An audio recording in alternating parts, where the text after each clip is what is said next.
We're pulling the middle lines right now, so anyone not sitting in the workshop, come on the other side, please. Otherwise, you will get moved to your team.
So were you relying on the voice mic here now, or still going to use the mic?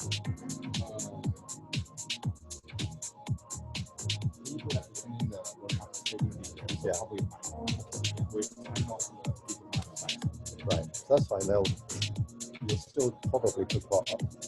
I just want to know whether to mute the meeting as well. You want to pick it up? Probably not, because we want to record your voice. Right, okay. Yeah. I'll try not to walk away.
Okay, good afternoon, everyone.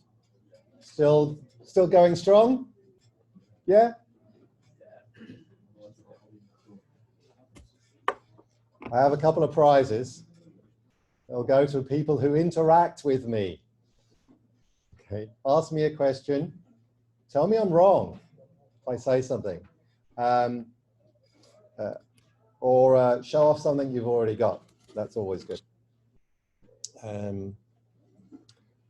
This afternoon, we're going to talk about this. We've looked at the front end and we did a quick tour of the application, and we're going to go into a bit more detail about one of the best features of modern React, also like the last year's React, which is hooks. And hooks are a very tidy way of writing the code that gives us two things that are very important to us. One is a way of consistently managing client-side state. That's what place to put variables, even though we're not necessarily using classes and don't have an obvious place to put variables. That leads us to a more functional programming style.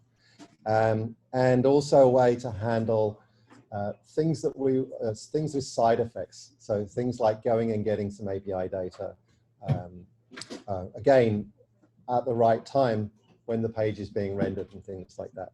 And I've noticed, so some of you have used React in the past are already comfortable using class-based components and saying, you know, my component extends component, and I'm using super props, and I'm using a component did load and functions like that. And there is nothing wrong with any of that. That code still all works perfectly. Half voluntarily works like that. But the more modern way of doing it using hooks and use hooks leads to a simpler and cleaner code and sometimes slightly more efficient code. So we'll take a look at that. We'll also take a look at handling API calls and a little bit more about the database. Okay, so, and thank you for the people that have actually asked me a few things this morning. As a result of that, I've updated the template with a couple more examples, so that, you know, which sort of effectively answer your questions.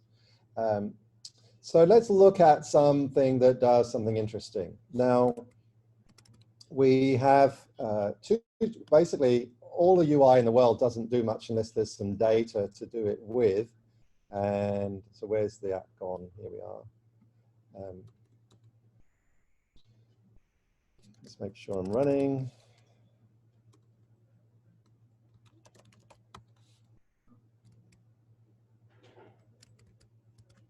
Okay, for those that asked, I'm using the solarized theme for my colors. It doesn't look so good on the screen there, but it's a lovely soft yellow here for my aging eyes.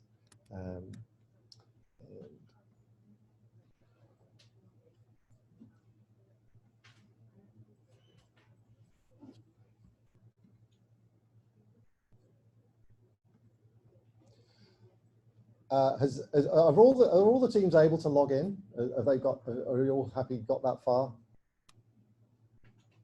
Or have you decided you don't need user identity? Which is fine, yeah.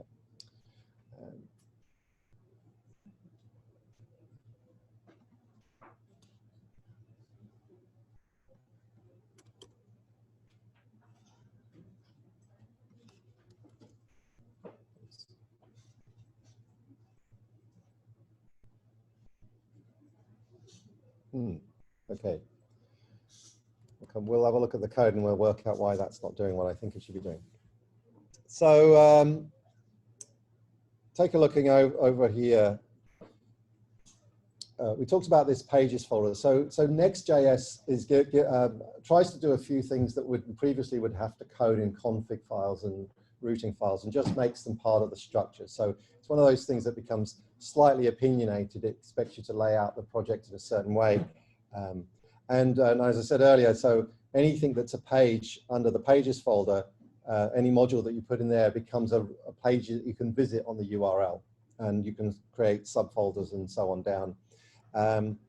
In the API, anything you put under this folder becomes something that you can make an AJAX request to, and will return a JSON response.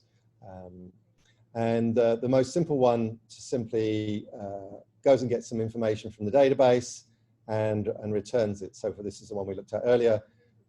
When this getter is called, it goes to the collection, the events collection, gets all the results and just returns them. So one of the things that you often want to do is have a URL that is nice and restful. And so instead of just saying, get me all the events, it'll say event and then the event ID. So you want a particular event or an object ID of the person that you're trying to get. Or in this example here, I want to get all the events that are created by a person of a certain name, given that different people can create events. And what I'm doing here is I can create a folder name in the events here with the square brackets around it. And in the handler, the name inside the square brackets becomes a query parameter. So it was as if I'd had question mark name equals Andrew or something like that.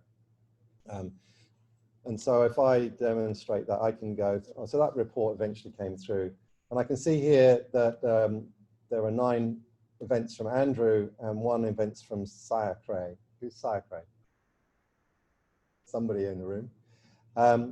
So if I go to API/events, I get a list of all the events. That's just the normal getter.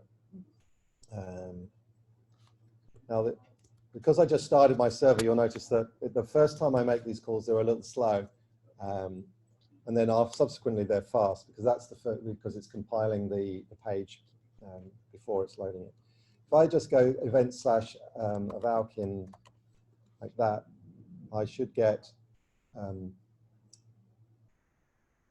just the events that match my name. There we go. And so you can just, I don't know if you can see there, but the last one there is Avalkin. If I just take this other name,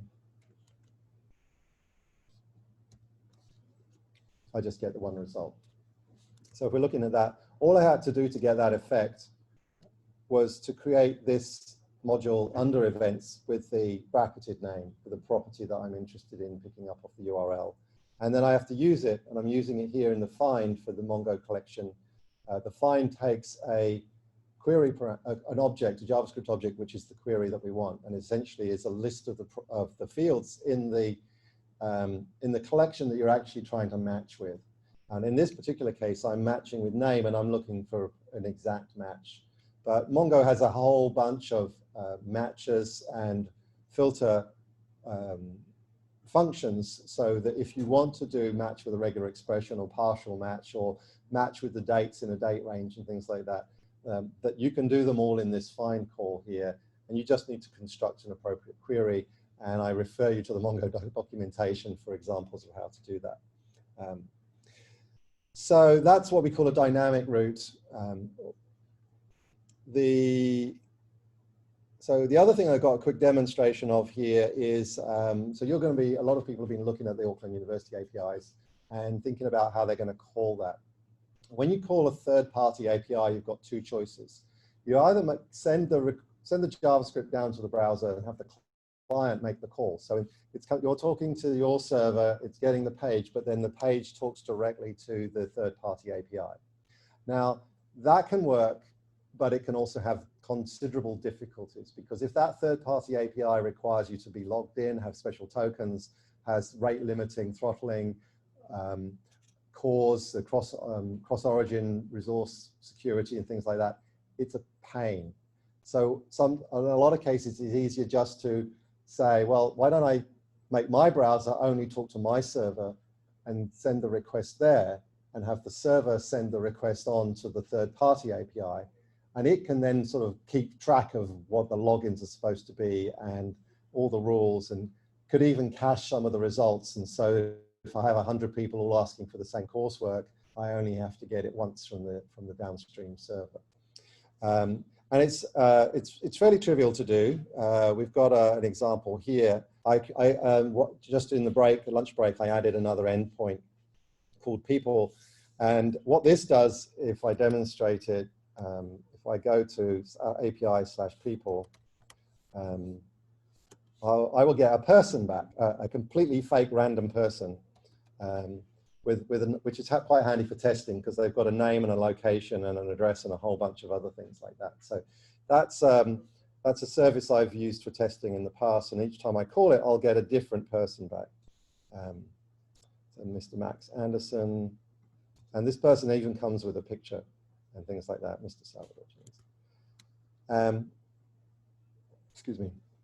So here I'm just using a remote service called randomuser.me, which takes a query parameter of the number of results that you want.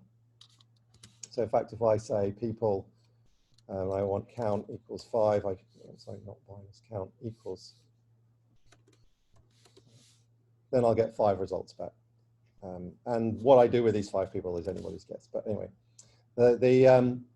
so here's the handler for this. we're taking in the usual request and response. We're looking in the request query for the count. And if we don't get one, then we're setting it to 1. This is a common JavaScript idiom, if you've not seen it before, which says, do this or do this. And you basically do this unless it's not there. In other words, if it's falsy. And if it is falsy, do the other thing. And the way, because JavaScript is lazy in its evaluation, it won't do the second thing if it doesn't need to. And you often see this or the double ampersand as well. For those of you who can't see the code clearly, we have a Zoom link on Classroom, so you can just see the code on your laptop as well. Cool. Yeah. So yeah, so you can join the meeting on the laptop and see a close up, as it were. So so this is just a common thing you'll see.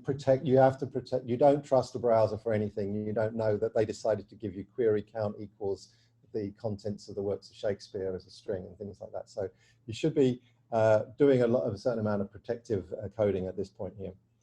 Then we're generating a URL, which is of the remote service, and then we're just using fetch. Now, fetch is normally only available in the browser and is not in Node. But we're just importing a library called Node Fetch, which gives us fetch. And there are other libraries that you can use, like Axios, or there's some, I forget the words, isomorphic fetch and things like that. But this works perfectly well for what we want. So fetch is an asynchronous call. So you'll note when you're doing Node that almost the whole design of Node is to get something done. And if it's going to take any time, get off and do something else while you're waiting. So originally, everything was a callback. You start something and then pass it a callback, and when it's ready, it will call the callback, and you can carry on doing your work and things like that. And then more recently, you would get promises. So a thing that's going to take a bit of time returns a promise, which is just an object that you can hold on to, and you can find out if it's finished. And you can have a .then attached to the promise, which will run when the promise resolves. And then you can have async await, which is essentially just the same thing, but with some syntactic sugar, which makes the function read very clearly, which essentially says, run this function to this point here, wait here, and then when this function has finished what it's doing, restart the code at this point and carry on. And it just looks like it's running slowly through this function, but is actually in the meantime going off and doing all the other things it's going to be trying to do. You can get caught out if you forget to put the await in on an async function. It probably won't tell you, and you'll just get a thing that says there's a promise hasn't been resolved, and it will just, like, your console log will have nothing in it instead of the results that you think you're getting and things like that. The other thing about promises and any sort of asynchronous call or any sort of network call is that they can fail. Almost everything can fail, actually, unless you actually have literally nothing to go wrong.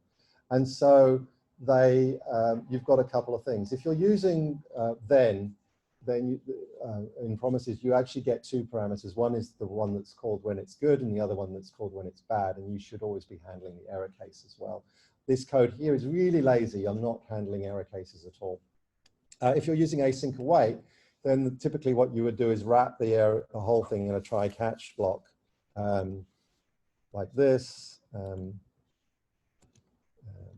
So all the things that can go wrong, you can put together and then just do something like this. So we might go res status 500. I don't want to message. I can't remember the syntax, but basically something like that. It says, okay, something went wrong, and I'll this call has failed. So I'm just going to back that out a minute if we don't want it to do that. So the more you're relying on a third party, the more likely it is that it's going to go wrong. So you make a call to the Auckland University APIs, pretty good chance that they're off that morning, and so you do need to be able to handle that. So if you need authorization on the third party, so you need to be able to send it some headers with you know, an authorization bearer equals something or other and things like that. The second parameter of fetch is essentially an object that you can populate with things like headers and cookies and all the rest of it. And again, take a look at the documentation, or if you take a look at the way these types of calls are made involuntarily, there's lots of good examples as well for that. I'm going to pitch, I'm not pitching voluntarily particularly hard at the moment, but as an example of a full stack that's open source, every piece of code there is available to be read, that's trying to use modern React and modern Node and Express and things like that.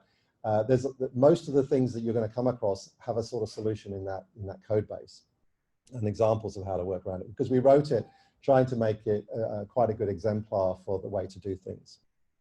Okay, so we've got our server and we've got a few API calls, but let's get on to what's actually happening in Index. Okay. Right.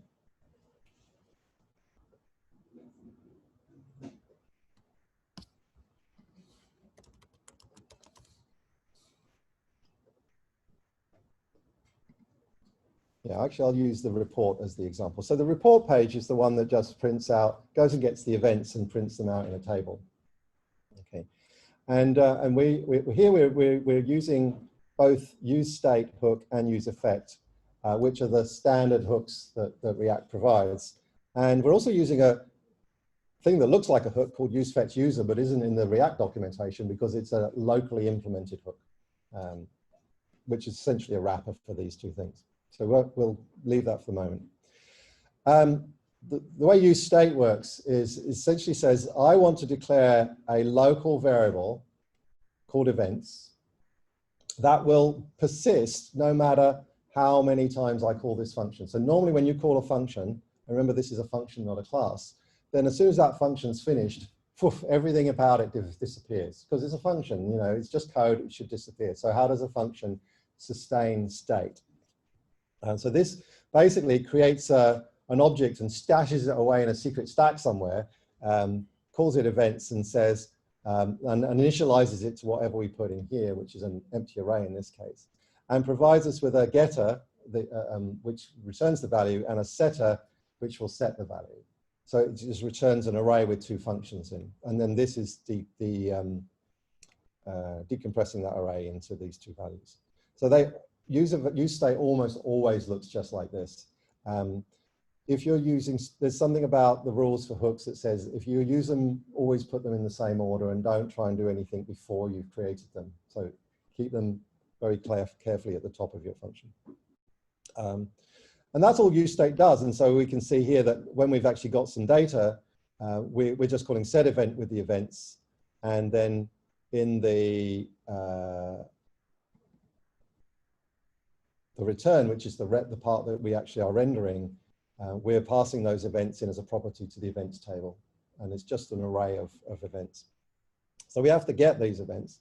So here we have a standard function called fetchEvents, which calls fetch. It's async await, and it just calls the API events line there, converts it back out of JSON, and calls setEvents.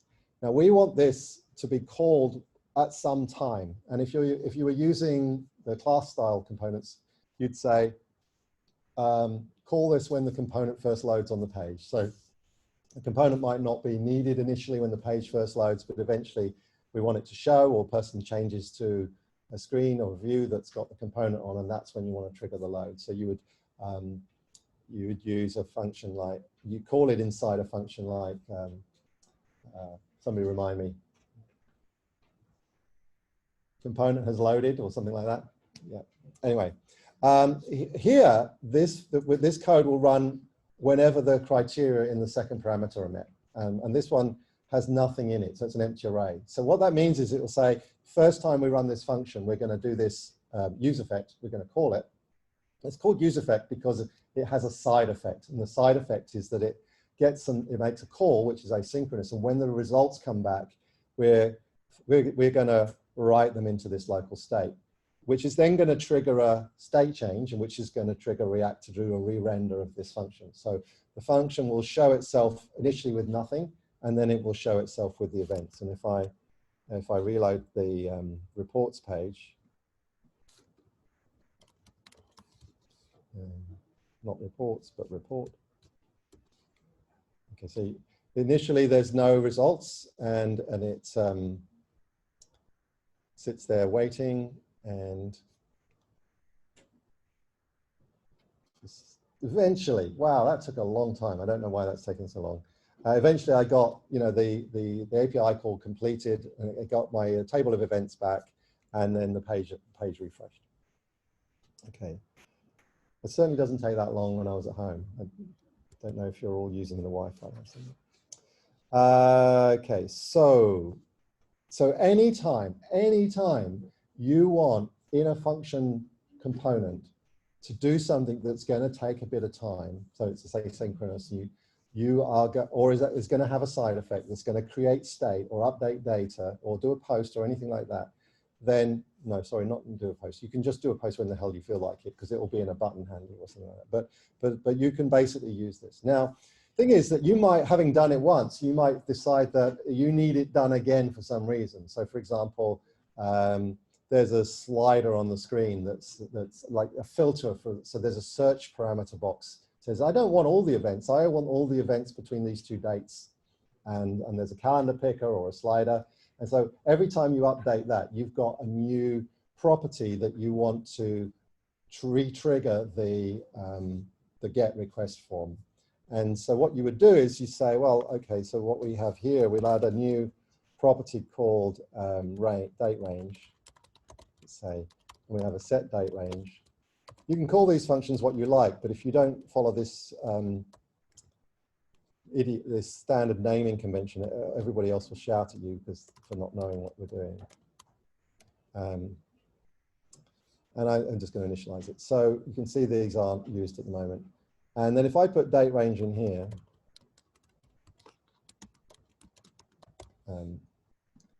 then whenever date range change, use effect will re-trigger, and it will go and get the date. And if the events took a date range, so if I had a query parameter date equals date range, something like that, that's not quite right. I'd have to use this. So now the URL is dependent on my local data, so on my calendar picker, and so this will now re-trigger each time the calendar picker changes. Okay, I'm not going to put a calendar picker on this page just yet, so this won't actually work, but you get the idea, yeah? And then in the calendar picker, when you have a handle event, that's where we would call set date range to get the data out of the calendar picker.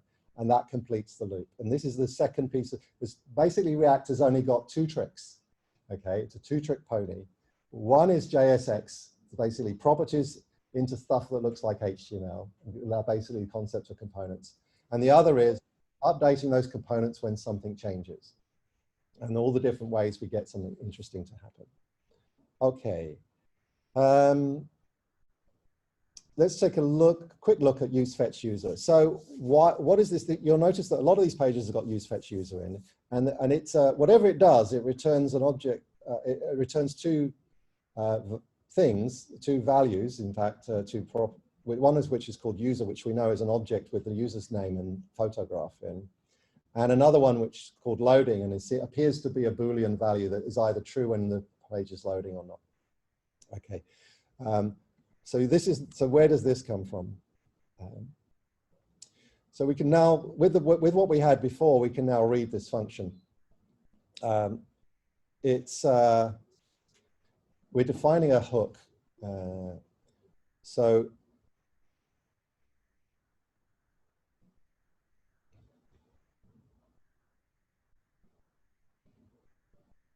it's declaring this as it takes a function, it takes a function which has this shape.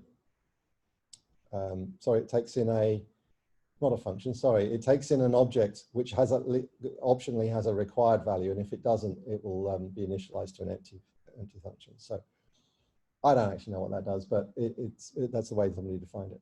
Okay. Then it defines this local state of the flag that's called loading and set loading, and it's initializing it to a function which is going to run that basically tests if there's a window available. So this is telling you whether your are running in the browser or not. And we'll come back to why you might not be running in the browser in a moment. It basically does the same thing with set user and set user. And it's following the same pattern as we just followed with events. And then we have a use effect. So this is going to run when this component is called. And if we just ignore all the extra bits and pieces, it essentially, when it's first called, it calls set loading. It then creates runs fetch user, which has got an API call in it. It's been factored out into a separate function. And then it's using then instead of await. But when the then comes along, it basically sets the user with the return value and sets loading to false. And so the whole story basically says, as soon as this thing loads, set loading to true. If anybody's watching, that means it warns them that the user value isn't going to be valid. It's because it's in the process of loading. When the API call is completed, then the user value is true and the loading is going to go back to false. And so, if, for example, you wanted a spinner, that's when you would just set the spinner to show if loading was true. Okay, and then the whole thing just returns these two. So when you write your own hooks, all you're really doing is usually wrapping together some use states and some use effects in a normal way that you would factor out code so you can use it multiple times. And the whole lot of that just allows, anytime we use this, it's just a way of saying, I want this page or this function to have access to the user object that is obtained from the server according to whoever's signed in. And we use it in the menu to find out if people are signed in. And if we wanted to, you know, on our homepage at the moment, we have this little picture of me. But once somebody signs in, we might want to have a nice little avatar sitting in the corner here that just shows you logged in. And so we could, given that users passed into layout, which is passed into header, we've already got the information we need to make that look nice. Okay, so that's your quick introduction to hooks. There's plenty more to learn online, but it does mean, basically it solves the problem of not using classes. There's a long argument why you might not want to use classes, but once you start using functions, then you do need a way to manage these side effects and state. Right, where to next? So we've defined our API endpoints. Let's make a couple of rules. So just something that came up in conversations.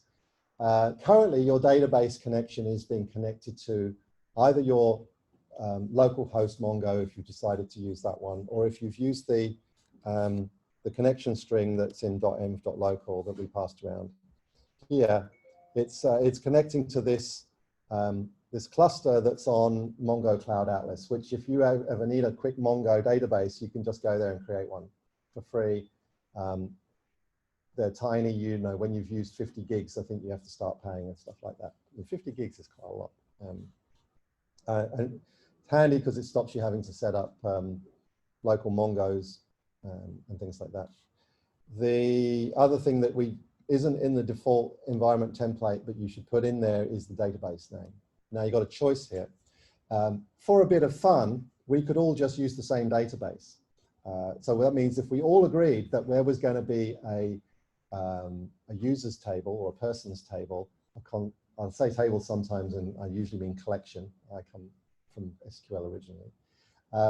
Then everybody could see each other's personal data, and you're basically all writing functions of one great humongous sort of shared app. Similarly, like if you're all start up this instance here and keep clicking events, all your names will appear in the events table. So that's fine. That's fun if you actually have something you want to share. If you just want collections that you're using for your own personal application, then you don't want them to be colliding with somebody else's. So you should prefix the collection name with your team name or something like that. Okay. Or in fact, you don't have to put all your collections in the same database as everyone else. You can just change the database name that you want to use. And then when you first try and access it, a new database will be created. So this is one of the differences between Mongo and say SQL.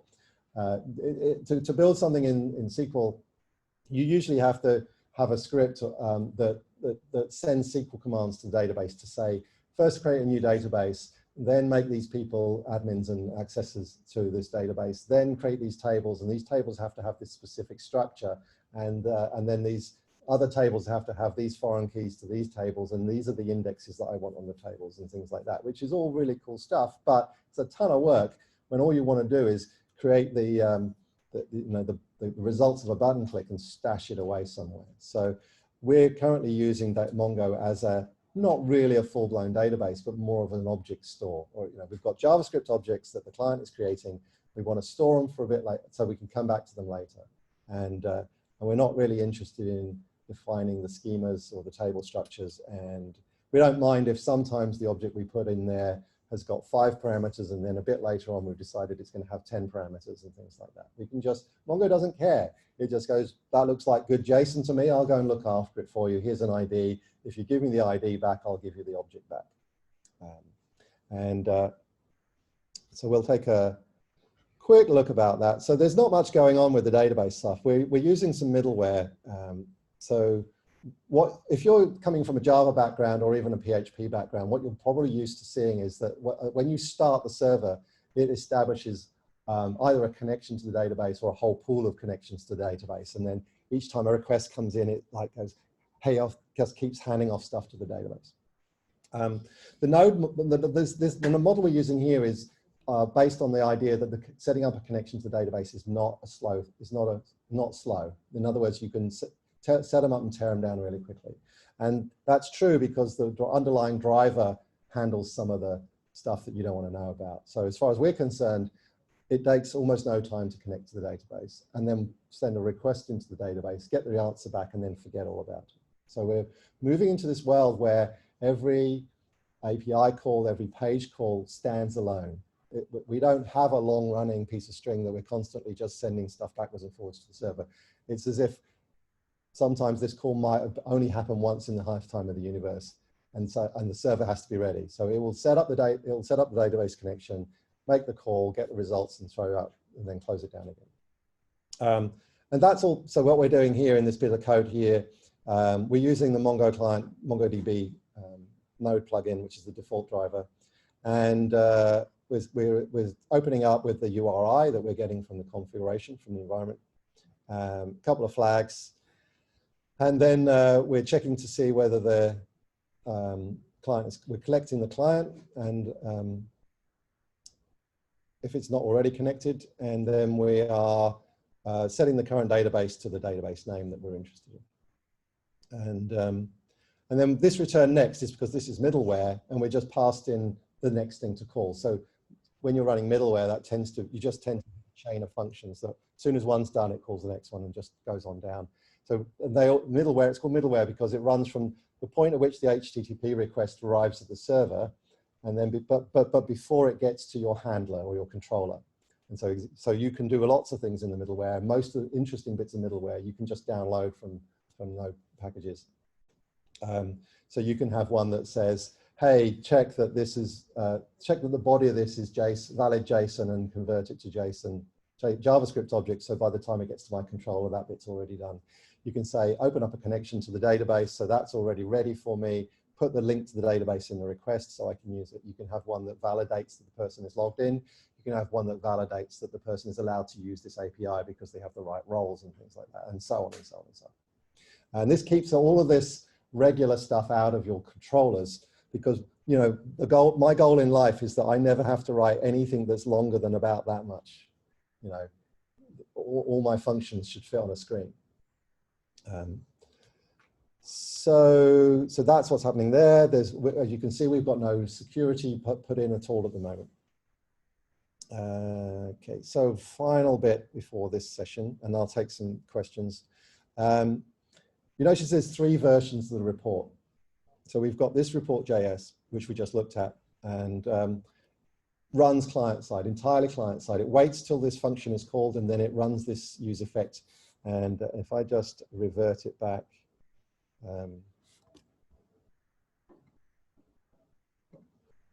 just go back to what it was before. Another reason for using source code management. Okay, so this one here, we can see it takes a moment to get going. We don't actually know why it's taking so long.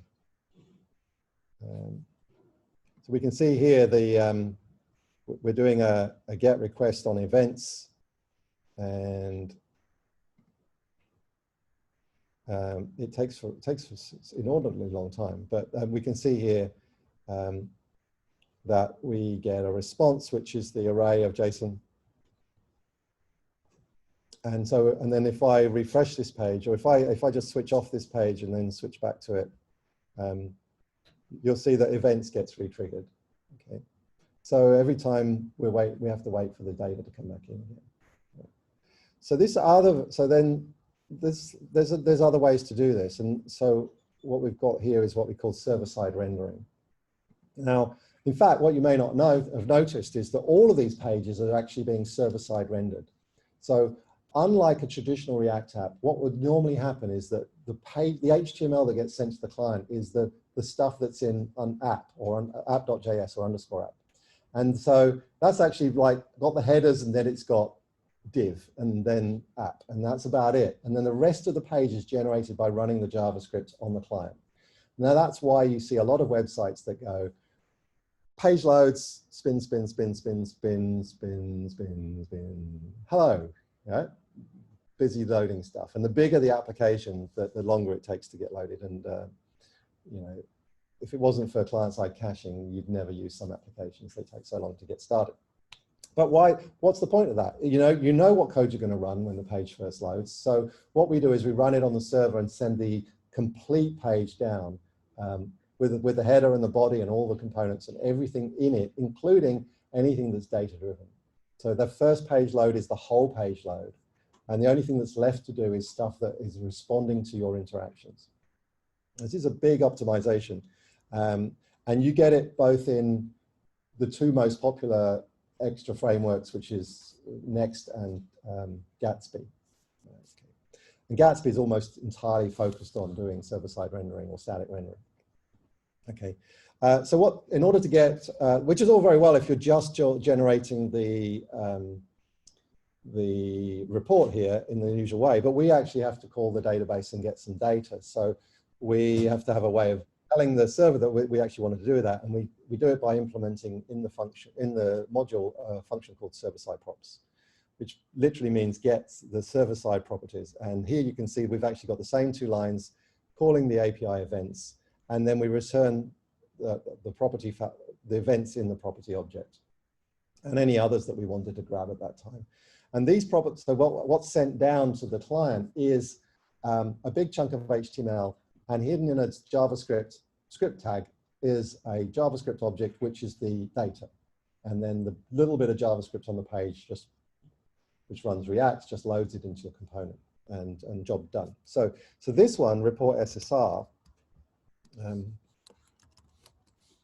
okay, see what's going here. The first time we load it, it has to build.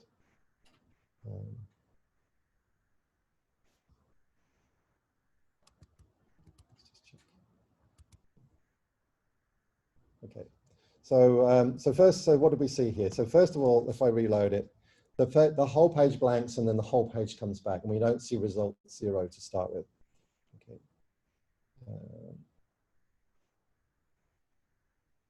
I don't know why it waits so long. There's something going on, but it's probably my photo album is trying to synchronize with iCloud or something like that. It takes up all my time. And the second thing you see is that you can see the page load, but you can't see the API call to events. It just all happened on the server. Now that is an optimization. So what it's a trade-off actually, because you are not able to use everybody's browser's CPU to do some work, which is quite nice for delegating work. But on the other hand, your server doesn't have to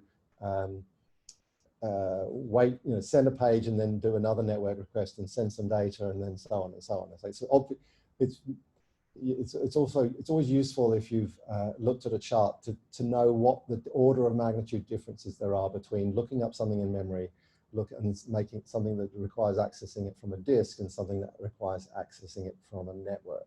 Okay, so if you've already got the answer in memory, you're talking milliseconds, And then if you're accessing something off a local disk, you could be tens or 20s of milliseconds, depending on how much you're getting out there on the server side. And if you're asking for something off the internet, you're talking hundreds of milliseconds or 5 seconds and things like that. So you would really, when you design your applications, if you want them to be efficient, don't make network calls. Do everything you can to get all the data at once if you can and things like that. Don't make hundreds of network calls because they'll queue up and they'll take time. Okay. So as you can see there, implementing server-side rendering in our case here just simply means not using the use effect here, but actually going back to what's more traditional server-side fetch node code. And what you can notice here is that we are in we're in a page request. So Node has been sent a GET request for this page. And then while it's rendering the page, it's making another GET request to API event. So it's calling itself to get this thing. And if this one was the get people one, then that could make another API request to go and get the data from something else and so on and so on, yeah? And that all works because of the way Node is designed. As long as you don't get to the point where it calls the first page again and then you get in a loop, disaster strikes. All right, one more, and then we're about done. So there is, in terms of being up with the front of the pack and the latest bee's knees stuff, SWR. So first of all, what does SWR stand? I actually have to admit, I have to look it up. Okay, stale while revalidate. Okay, so this is essentially moving all of the stuff we just saw in the last one into a hook and saying, all you really need to know is I want to get the data from this API events. I'm going to tell you what fetch to use, which is this one, fetch args and then res JSON. And then I want you to handle everything from that point onwards. I want you to say, go and get the data if it's stale. Go and tell me if there's an error so I don't have to, like if it comes back with a 404, I don't want to have to write the code to handle that. I just want to have a flag that says this worked or this didn't work and things like that. And so this is what this is doing. It's handling, this is client side again, but it's essentially handling the interaction with our API. Now, if you've got a complex set of REST APIs, this is going to simplify things quite a lot because you know, you'll be able to use it to do updates and gets. Code-wise, you just basically see the same thing here. We're giving it the API. Here's the fetch. The data is going to end up here. And we're just saying here we've got two lines. If error is true, then we're just going to show this component which says failed. And if data is true, we're going to show the events table. Okay. And so when we run this one, where's my page gone? The screen sharing is getting in the way.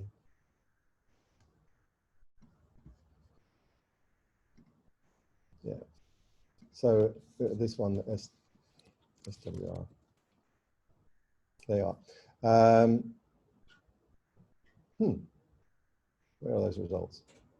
So one thing we saw there was we get the, momentarily we're getting a spinner because that's being handled from the loading flag.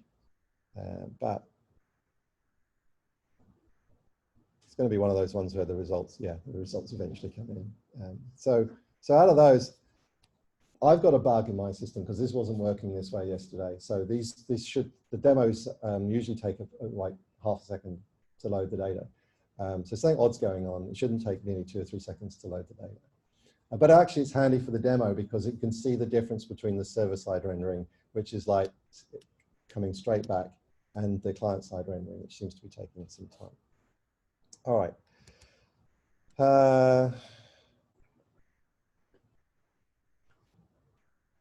I think that's it for now. I think I'll just take some questions.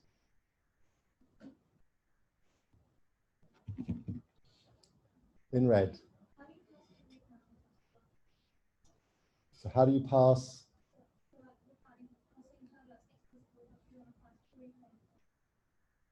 So you want to pass query parameters to the API. Yeah. So we've got an example for that in this events name one. So I demonstrated that if we go to API, no, so if I go to a person, it's not person, it's people. It's convention that RESTful APIs are named after the collection that you're accessing, so they tend to be plurals, which makes search and replace a pain if you decide to change something that doesn't end in S. So this one is just returns one person. And then if I put query count equals 5, then I'm going to get 5 people back. And all that's happening to make this work here is that in the handler here, the request property that I'm passed in has a query object or query member, and that has all of the query parameters that you added. So whether you need them or not. So for example, if I do console log rec.query, no, actually, I'll tell you what I'll do.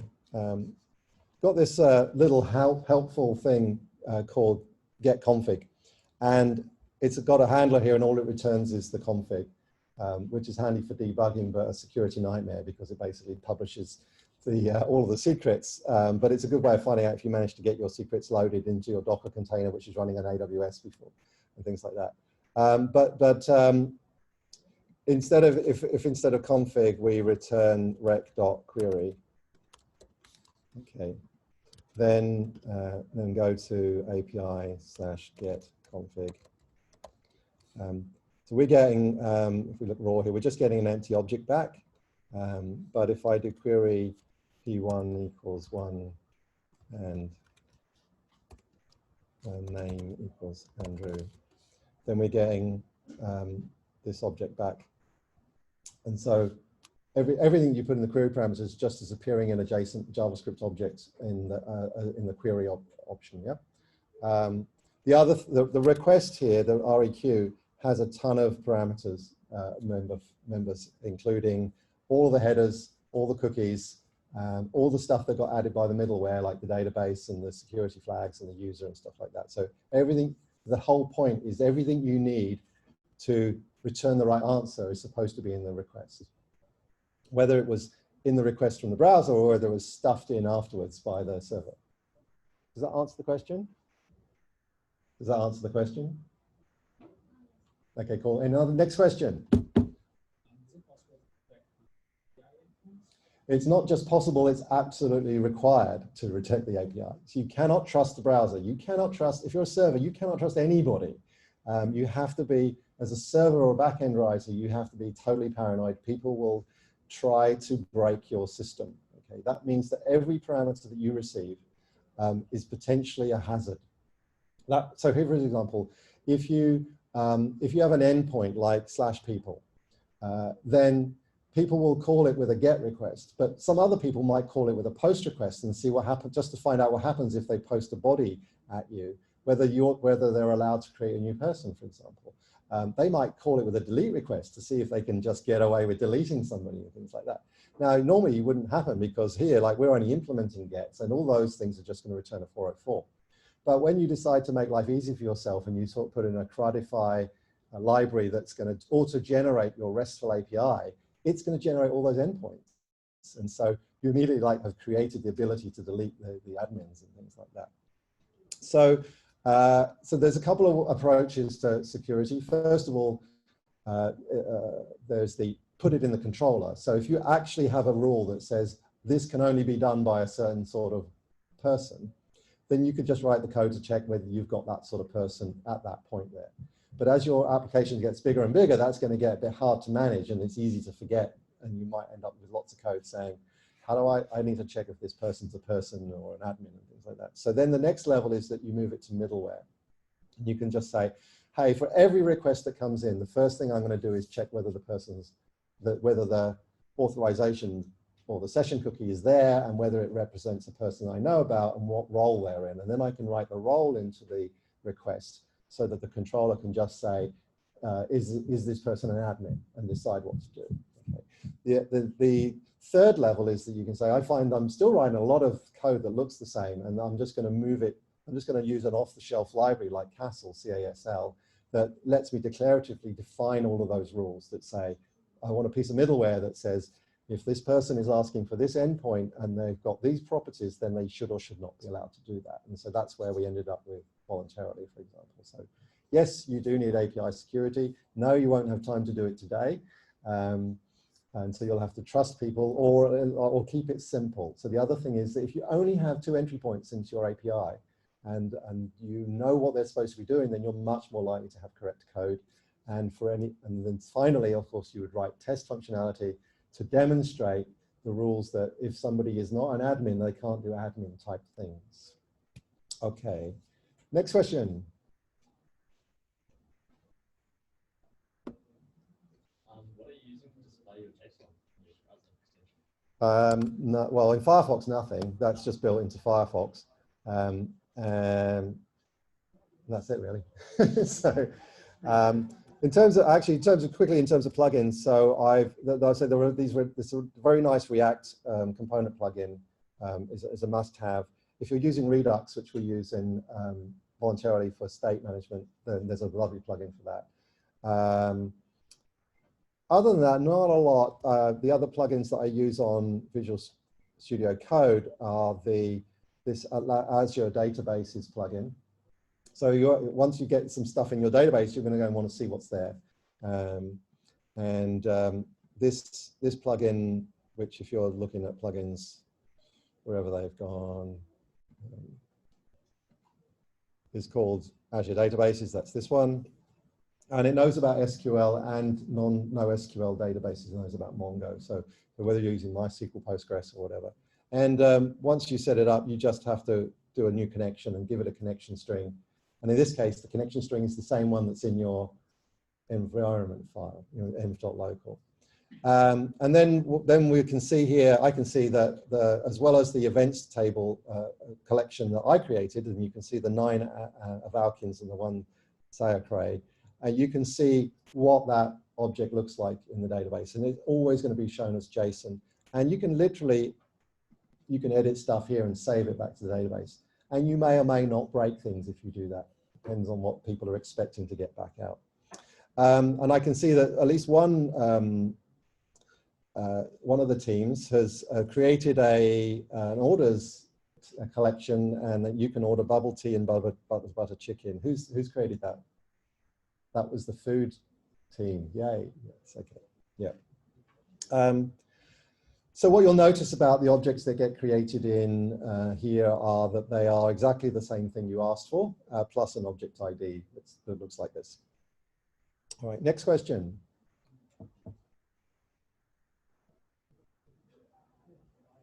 Okay, you want to get back to work? Right. Before tomorrow, so as you work on this later and you think about what you want to learn more about tomorrow, either put them on the classroom questions or just scribble them on the blackboard here, and I'll make sure I start to cover those things. We do have lots of extra interesting things that we can talk about, but they are going to get more and more specialized and not necessarily ready for everyone. So we probably want to let people know what we're going to cover. In terms of giving out a couple of prizes, I want to give out a prize to the gentleman who asked about, where's our prize giver gone? It's gone out. So the security question, I want that one to get a prize. I'll sort that out in a minute. Okay, thanks everyone. Back to work.